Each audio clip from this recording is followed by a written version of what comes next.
11대 경기도의회 의원들을 만나서 지금까지의 성과와 향 활동 계획 들어보고 있습니다. 오늘은 경기도의회 기획재정위원회 소속 정경자 의원과 이야기 나눠보죠. 경기 총국 연결하겠습니다. 의원님 나오 계시죠? 안녕하십니까? 안녕하십니까? 네, 2023년도 이제 한 달여 정도밖에 안 남았는데요. 시간 참 빠르죠? 초선 의원으로 경기도의회 기재위 위원으로 활동한 지난 의정 활동의 소회부터 들어보겠습니다. 안녕하십니까? 기획재정위원회 소속 정경자 의원입니다. 날씨가 정말 추워졌죠? 경기도민 여러분 건강 잘 챙기시기 바랍니다. 22년 제11대 경기도의회 의원으로 입성한 뒤 열리라는 의원에서 일 잘하는 의원으로 정말 바쁘게 지내고 있습니다. 기획재정위원회는 경기도 예산과 정책을 총괄하고 경기도 미래에 대해 다방면의 정책적 제안을 시도하는 선임상임위원회인 만큼 도정 전반의 사업과 정책 방향, 도민 삶과 밀접한 경기도 균형 발전, 경기 북부 활성화 등을 위한 활동을 추진하고 있습니다. 네, 국민의힘 소속의 초선 여성 정치인이신데 기재위 활동 외에도 다양한 분야에서 의정 활동 중이십니다. 어떤 활동하고 계십니까? 네, 저는 여성 정치인으로 사명감을 갖고 다양한 활동을 하고 있습니다. 18대 대선에서는 중앙여성선대본부 부본부장을 역임하였으며 20대 대선에서는 정책자문위원으로 활동하였습니다.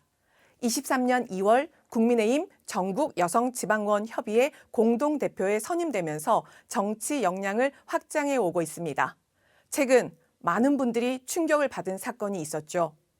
암컷 발언으로 여성을 폄하한 더불어민주당 소속 의원의 부도덕한 행동과 망언에 대해 지난 23일 경기도의회 국민의힘 여성 의원을 대표하여 강력한 처벌을 촉구하는 기자회견을 열기도 했습니다. 앞으로도 여성의 사회, 정치 참여 확대를 위한 정책 마련에 앞장서기 위해 관련 현안 문제를 발굴하고 해결 방안을 모색하기 위해 노력하겠습니다.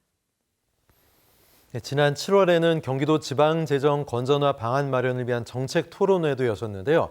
다음 달에 이와 관련된 조례를 제정할 예정이라고 들었습니다. 어떤 내용이 담깁니까? 네, 도의회 경기도 경기연구원 등 재정 및 예산 전문가와 재정 건전화 방안 마련 정책 토론회를 지난 7월에 개최하였습니다. 토론회에서 나왔던 전문가 의견을 반영하여 전국 광역지자체 최초로 경기도 재정 건전화 조례를 제정할 예정입니다. 아시다시피 대규모 지방재정 지출과 경기 침체, 저출생 고령화 가속 등으로 지방 재정의 건전성이 악화되고 있습니다. 그럼에도 불구하고 재정 수지와 지방 채무에 관한 기본적인 원칙과 기준에 해당하는 재정 준칙이 법제화되어 있지 않아 경기도는 지속적인 재정 건전성 확보가 담보되어 있지 못한다는 우려의 목소리가 높은 실정입니다. 따라서 도 재정의 중장기적인 건전성 확보 방안을 마련하고 재정 운영의 지속 가능성을 보장하기 위해 경기도 재정 건전화 조례가 필요한 것이죠. 조례에는 경기도 내부의 재정 건전화 위원회를 설치하고 위원회의 기능과 점검 사항을 세부적으로 담을 예정입니다.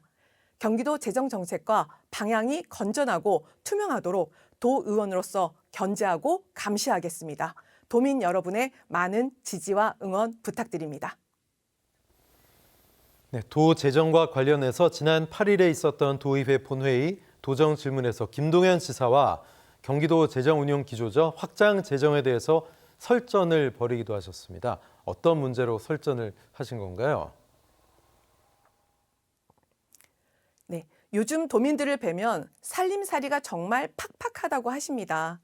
갈수록 줄어드는 세수와 늘어가는 부채로 내년도 경기도의 살림살이가 순탄치 않을 거라는 예측에 걱정이 정말 큽니다. 미래 불확실성이 큰 상황에서 김동연 지사는 23년 추경부터 24년 본 예산까지 경기도의 확장 재정 기조를 강조하였죠. 국내외 경제 상황과 정부의 재정 기조와 다른 경기도의 재정 방향에 우려가 되어 지난 11월 8일 제372회 정례회에서 도지사를 상대로 경기도 확장재정 기조의 근본적인 문제와 기회소득의 쟁점, 재정 건전성 확보에 대해 약 40분의 일문일답을 하였습니다. 도지사는 확장 재정을 위한 공공 부분의 긴축을 추진하면서 정부의 건전 재정 기조를 긴축 재정이라고 폄하하며 반대의 논리만을 주장하는데 이는 경기도의 재정을 위한 기조가 아닌 정치적인 주장인 것 같아 안타까운 마음까지 들었습니다. 정말 도민을 위한다면 도지사의 확장 재정도 좋지만 최소한의 마지노선을 제시하여 경기도 재정의 지속성과 건전성을 위한 다각도의 고민을 요청하였습니다. 또한 저는 과거의 김동연 기재부 2차관과 현재의 김동연 지사를 언급하면서 재정 건전성, 재정 방향성에 대해 질문하였습니다. 특히 김동연 지사의 대표적인 정책 사업인 기회소득의 쟁점에 대해 질문하였는데요. 사실 도지사의 기회소득 사업에 대한 문제는 지속적으로 제기되어 왔죠. 하지만 저는 도정 질문을 통해 반대를 위한 반대가 아닌 장애인, 예술인, 배달 노동자 안전기회 소득의 방향성 및 지원 대상 선정에서 제기되는 문제점 하나하나를 지적하면서 도지사의 핵심 정책과 경기도 확장 재정의 방향성에 대해 따끔하게 질문하여 의회의 본연의 목적인 견제와 감시의 기능을 보여주고자 하였습니다. 당장의 경기 회복도 중요하지만 도지사가 기재부 장차관 시절 건전재정에 대해 소신을 갖고 정치권에 맞서 목소리를 낸 것처럼 경기도의 미래 세대를 위한 재정 운영의 건전성 확보도 중요한 사항임을 강조하였습니다.